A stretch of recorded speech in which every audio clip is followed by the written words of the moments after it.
সবুজ পাহাড়ের পাশে ছিল এক সুন্দর গ্রাম। সেই গ্রামের পাশে ছিল এক রহস্যময় জঙ্গল, জাদুর বন।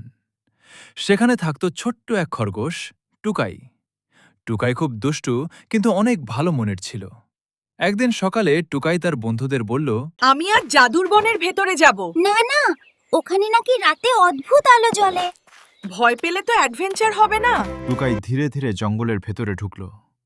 হঠাৎ সে দেখতে পেল একটা ছোট্ট নীল আলো বাতাসে উড়ছে। আলোটা কথা বলল।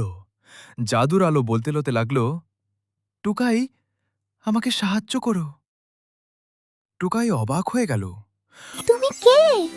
আমি এই বনের রক্ষক পরী।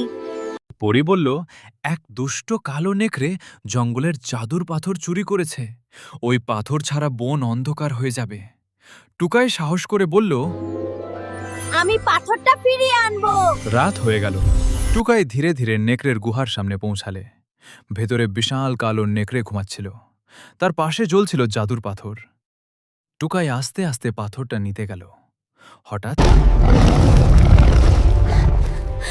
নেকড়ে রাগ করে বলল, আমি খারাপ নই, আমার ছোট্ট বাচ্চা অসুস্থ, এই পাথরের আলো তাকে বাঁচিয়ে রেখেছে।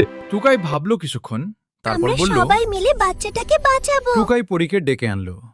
পরী জাদু দিয়ে ছোট্ট নেকড়েকে সুস্থ করে দিল। নেকড়ে কাঁদতে লাগল। জাদুর পাথর আবার বনের মাঝখানে রাখা হলো। পুরো বন আলোয় ঝলমল করতে লাগল। সবাই আনন্দে নাচতে লাগল। সত্যিকারের সাহস মানে শুধু লড়াই নয়, অন্যের কষ্ট বুঝতে পারাও সাহস। আজ থেকে আমরা সবাই বন্ধু।